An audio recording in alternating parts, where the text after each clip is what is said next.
Hi friends, विद्या मंथन YouTube channel में आपका स्वागत है। तो आज रेलवे मिनिस्टर ने RRB, NTPC and group D recruitment process के बारे में क्या बोला, लाइव कॉन्फ्रेंस हम लोग देखेंगे। एंड ग्रुप डी में CBT2 का क्या मतलब है वो भी हम लोग जानेंगे। तो चलिए चलते हैं आगे वीडियो में। आप मेरे चैनल पे नया हैं तो चैनल को सब्सक्राइब कर दें। 1,25,00,000 के आसपास स्टूडेंट्स ने अप्लाई किया है। इतनी बड़ी संख्या में देश भर में अगर रिक्रूटमेंट करना है तो आपको एक लेवल के एग्जाम से, सिंगल एग्जाम से करना बहुत मुश्किल है। फिर भी हम इसको री एग्जामिन करेंगे।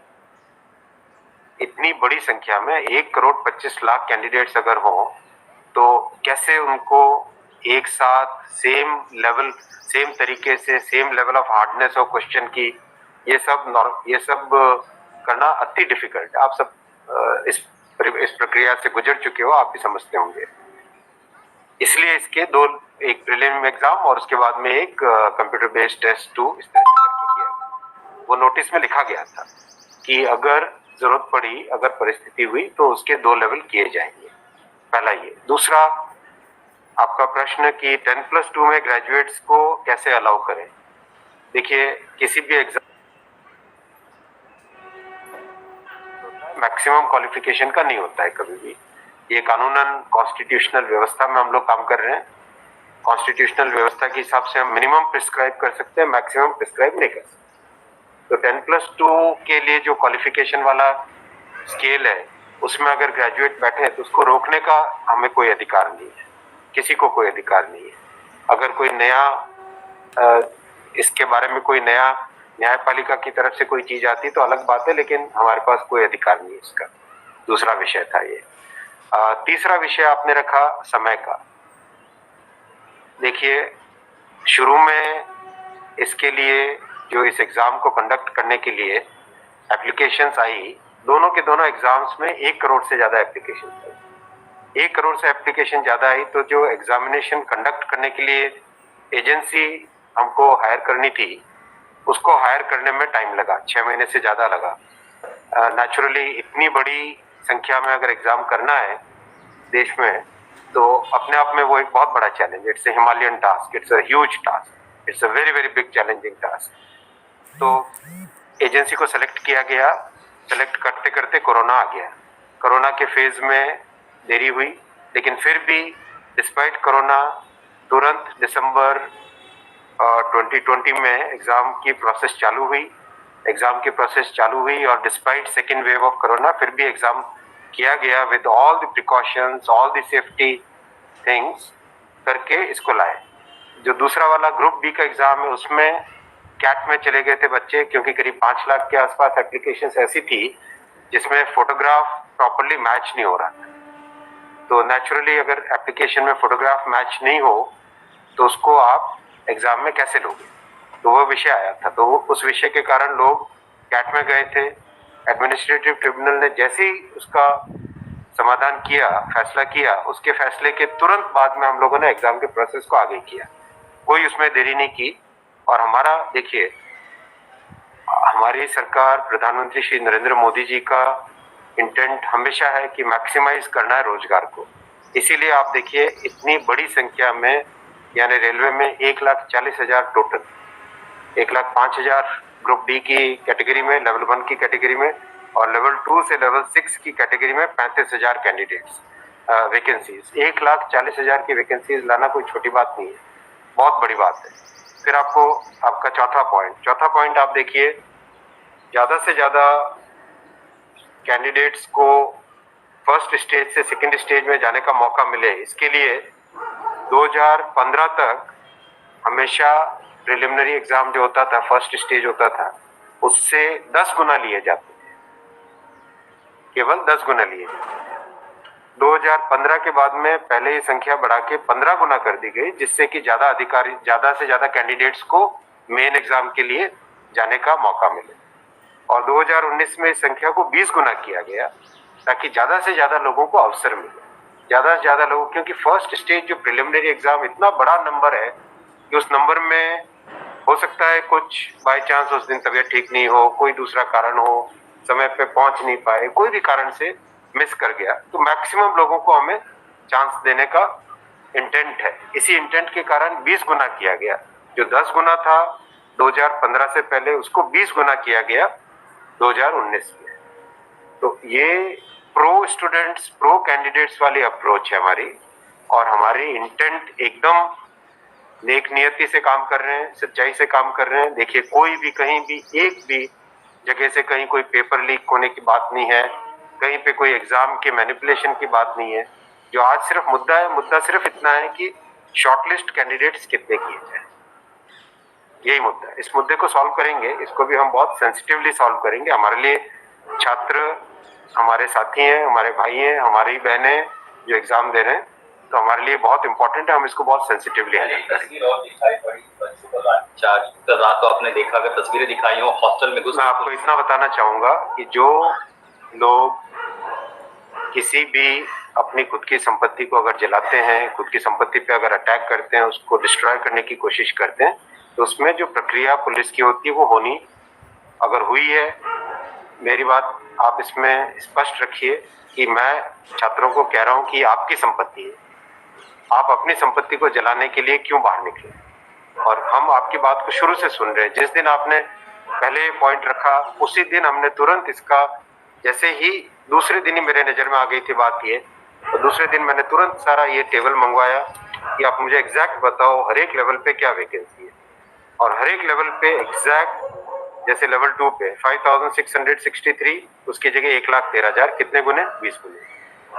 लेवल 3 पे 4,940, उसके अगेंस्ट कितने शॉर्टलिस्टेड? 98,833, 20 गुने। तो जो नोटिस के अंदर प्रक्रिया एग्जैक्टली उसके हिसाब से किया है, हर एक पे, level 2, level 3, level 4, level 5, level 6, हर एक पे एग्जैक्टली 20 टाइम्स किया गया। इश्यू वो नहीं, इश्यू डुप्लीकेट नहीं, इश्यू यूनिक वाली बात आ गई। अब वो मुद्दा उनका है, क्योंकि इसलिए मुद्दा आ रहा है कि जिन लोगों ने तैयारी कर ली है, उनको लगता है कि हमें एक बार और चांस मिल जाए, इसीलिए हम इसको बहुत सेंसिटिवली हैंडल करें।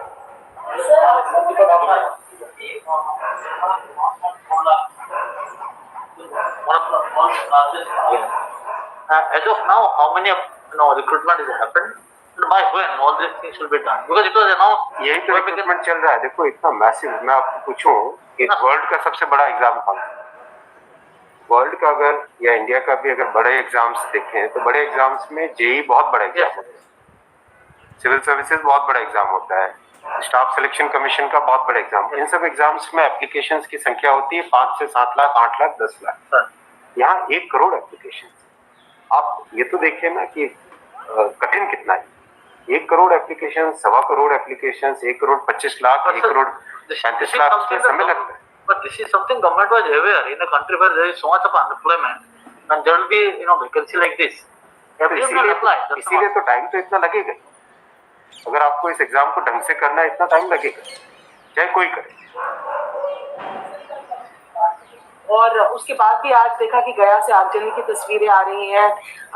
क्या ये कन्वे नहीं हो पा रहा है? कहाँ पर ये लैक ऑफ कम्युनिकेशन आपको लग रहा है, या मैटर पॉलिटिसाइज हो चुका है? नहीं, कुछ लोग इसका गलत फायदा उठा रहे हैं, और मैं उनसे भी निवेदन करूंगा कि छात्रों को भ्रमित न करें, कोई गलत इसका उपयोग न करें। ये छात्रों का मामला है, ये देश का मामला है, इसको हमें सेंसिटिवली हैंडल करना चाहिए, और इसमें हर तरीके से संवेदनशीलता के साथ इस मामले को लेना चाहिए। छात्रों को ऊपर एक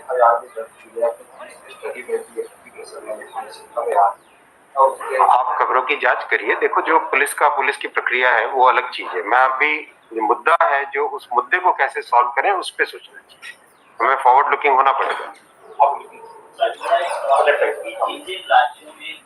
हिंसा की खबरें या फिर जो रेल रोकने का जो मूवमेंट चल रहा है, ट्रैक पे स्टूडेंट बैठे हैं, क्या उन राज्यों के मुख्यमंत्री से आपकी बात हुई है, और क्या कुछ आप लोग के संदर्भ में की कैसे? बिल्कुल, सब जगह लॉ एंड ऑर्डर स्टेट का जो रोल होता है, राज्यों के मुख्यमंत्रियों ने भी बहुत संवेदनशीलता के साथ काम किया है, और हम भी कॉन्स्टेंटली टच में हैं, कंटिन्यूसली टच में हैं।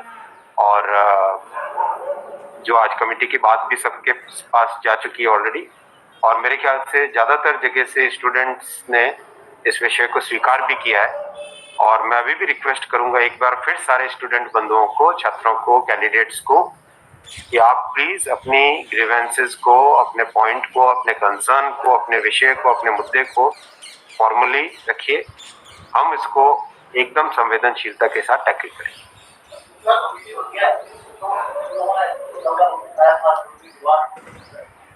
So that also be considered because they did not know that this is going to happen.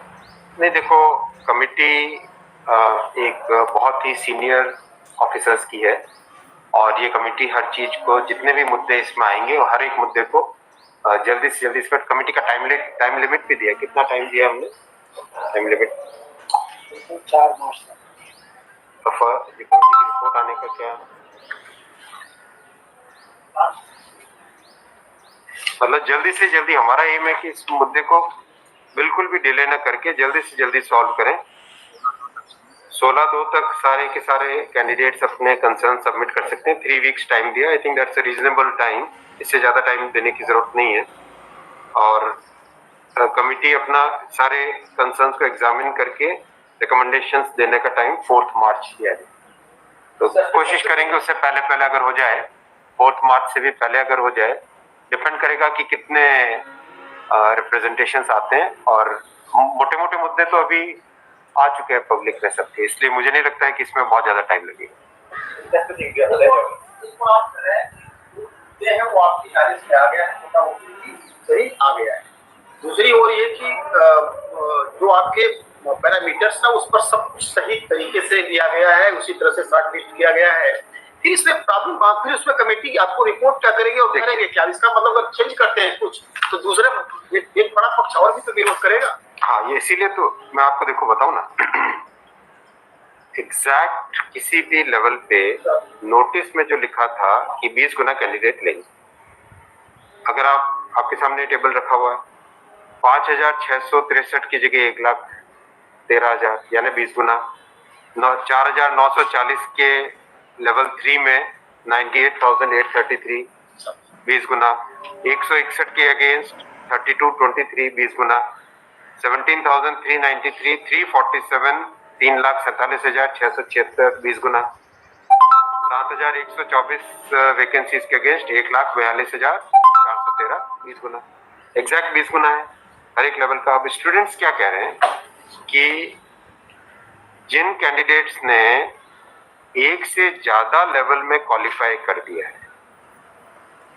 Right जी, उसके कारण सपोज मान लीजिए लेवल 3 में जो लेवल 5 का कैंडिडेट है वो भी क्वालिफाई हो गया है जी, तो वो लेवल 3 में कोई एक कैंडिडेट को जो क्वालिफाई नहीं हुआ है, उसे लगता है कि अगर उसको यूनिक के हिसाब से काउंट करते तो शायद उसको भी एक मौका मिल जाता मेन एग्जाम देने का। बराबर है, ये मुद्दा है, मुद्दा ये। अब जो नोटिस इनवाइटिंग एग्जाम है, एग्जाम का जो नोटिफिकेशन होता है उसकी एक सैंक्टिटी है, वो कोर्ट का मैटर है, वो लीगल मैटर हो जाता है। एग्जैक्टली उसके हिसाब से किया गया एग्जाम का, एग्जाम को उसी हिसाब से कंडक्ट किया गया, उसी हिसाब से शॉर्टलिस्टिंग की गई। अब जब ये मुद्दा आया है तो इस मुद्दे को सॉल्व करने के लिए कोई ना कोई तो तरीका निकालना पड़ेगा, राइट? तो आपका जो प्रश्न है, आपका प्रश्न वैलिड है कि क्यों है। आपके सामने डेटा सामने रखे हुए हैं, डेटा आप सबके सामने है, बिल्कुल एग्जैक्ट डेटा है कोई, और ये डेटा हमने पहले दिन ही दे दिया था।